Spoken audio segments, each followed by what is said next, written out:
Hello, my name is Grace. For Project 3, I did a teaching demonstration of sorts, but it could also be the framework of a teaching intervention. So it's kind of a weird mix between the two, I suppose. If we were doing the projects in order, my Project 1 ties into this a lot more, but that's in 2 weeks. So I don't want to spoil the surprise for everybody. So this project is about a pedagogical strategy for teaching adult English language learners. Before I get into the specific strategies and how to apply them in a classroom, I want to take you back to your childhood. Hopefully, a lot of you as a child, or even as a parent now, you had the ritual of bedtime stories. My parents read stories to me almost every single night before bed.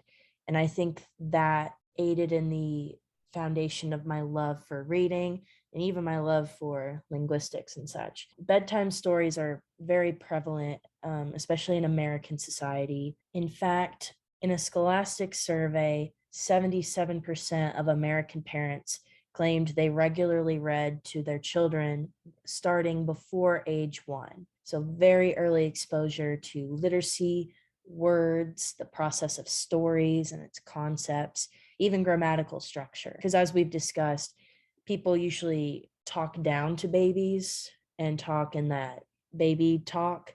So, this storytelling, even though it usually has rhyming and such, that provides better syntactical structures, among a lot of other things we'll discuss later. My thought process was, well, toddlers learn new words and what the alphabet is, all of that fun stuff through early books. So if we take an adult who either did not get sufficient schooling in their native language, or perhaps their native language doesn't have a writing system at all, they're kind of in the same boat. So I'm trying to make the comparison of an L1 toddler learning their first language for the first time through children's books and an adult learning their second language. There are clearly some differences here that I've pointed out here because I wouldn't want to infantilize, not sure if I'm saying that right, English language learners. Because toddlers, when they read stories, they need something very basic, nothing complex, nothing deep, because they lack that intellectual awareness, that emotional awareness. Adult does have that awareness.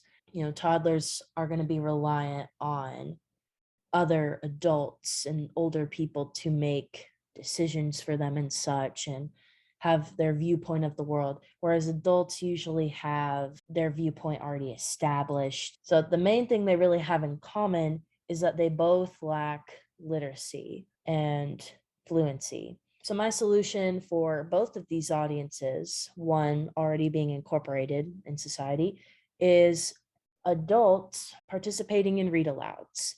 A fluent English speaker reads to adults.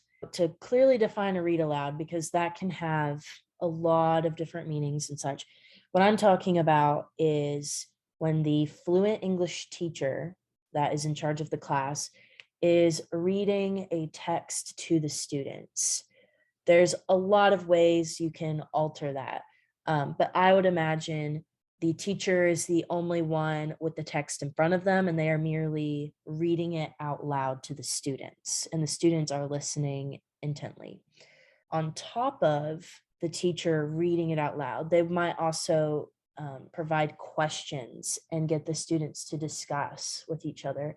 That may happen organically. That may require some pushing if the students are a bit shy or they're not sure where to start. The teacher also needs to clarify terms of confusion. So there might be idioms or new vocabulary, and they can pause to explain what's going on. They're modeling an excellent reading voice. So let's look at the specific benefits read alouds have to offer for adults. So here I just have the list. I'll talk about them a little bit more deeply. The first one I've already briefly discussed, the tone, inflection, rhyme. There's a lot of different words you could use there, but basically the way people read. Right now I'm pausing a little bit because I'm trying to sound really intelligent, but I'm still speaking smoothly, and that doesn't always happen with English language learners. They have to pause, they have to think about how to conjugate.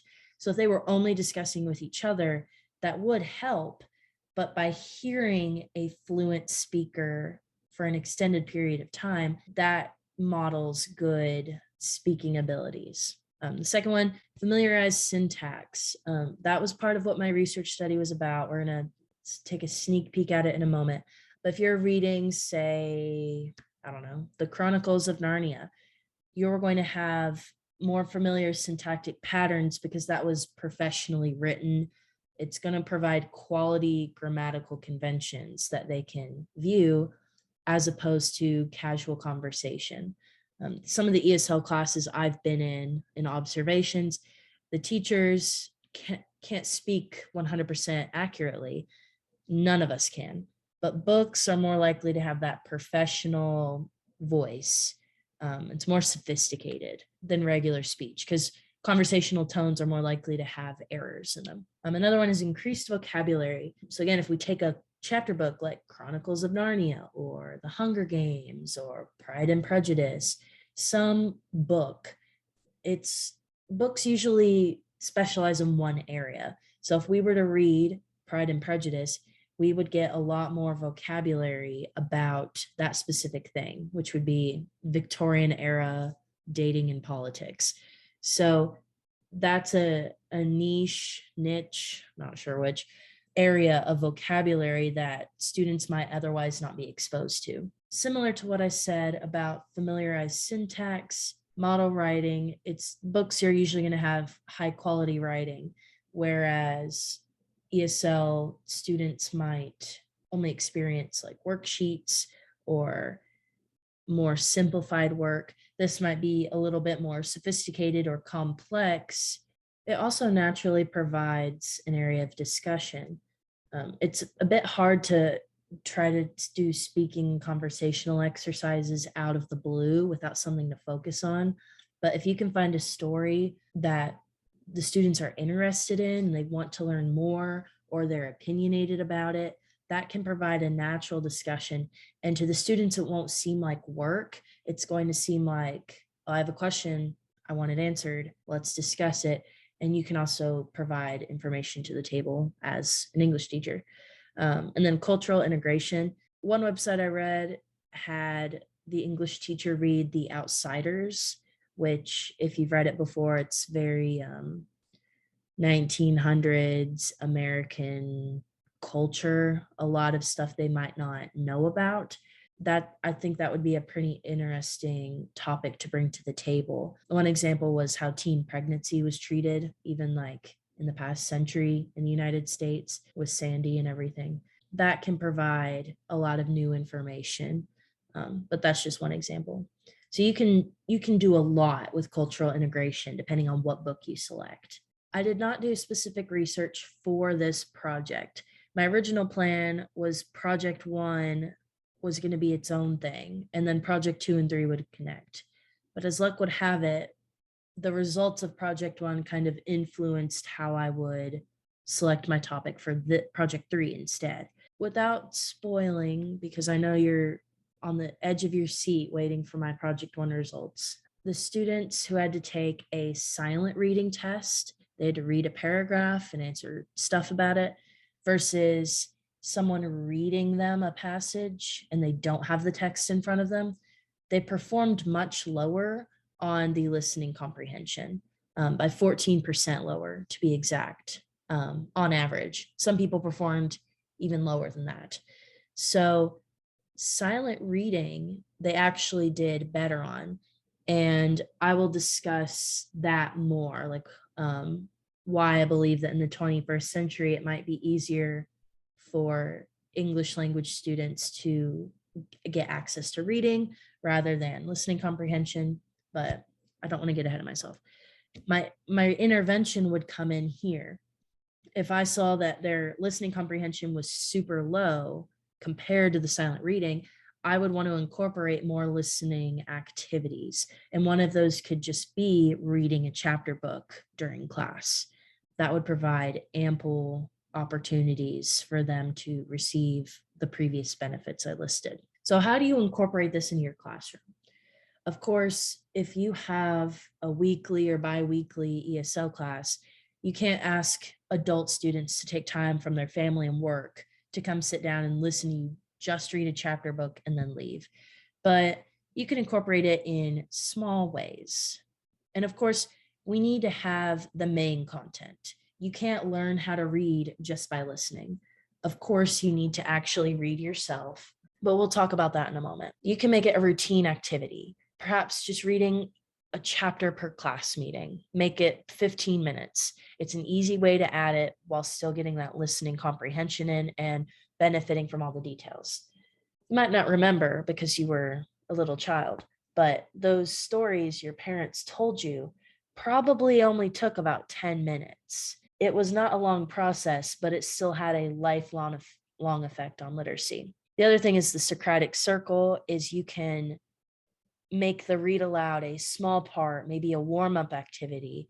Turn that into your main lesson, like a Socratic circle or talking with partners or writing an argument, but it can still relate back to the content you read out loud. So, why would I choose read aloud over other literacy pedagogy? As we've all seen, silent reading is everywhere. I'm sure you had elementary teachers, or if you are an elementary teacher, you might have even said, okay, stop, drop, and read. There's a lot of drop everything and read. There's a lot of those out there to get students to silent read. And that is beneficial. But when we're looking at adult ESL learners, that doesn't necessarily always help with learning new vocabulary.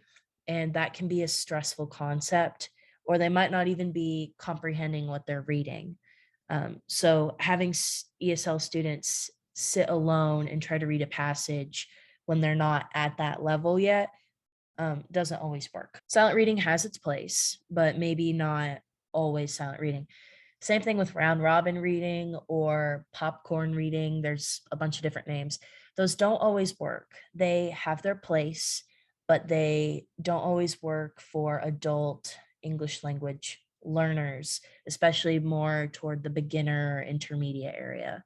Um, I've personally witnessed this, and students either seem to be very embarrassed by the fact that they read choppy or they don't know a word, so they guess, and then they're more embarrassed when they learn they said it incorrectly. And then other people, while they're reading, are either also embarrassed or they're bored or they're not understanding what the other person is saying due to an accent or their just lack of English comprehension. So that doesn't always work. It could work for higher intermediate students, but when I'm more thinking like beginner to intermediate adult learners, because that's what the majority of the population appears to be, that these two strategies don't always work perfectly. But don't get me wrong, they do have their place. That's my presentation. Thank you so much for listening to me ramble, and you'll hear more about this in Project One. I promise it'll be a little bit more cohesive. So, thank you.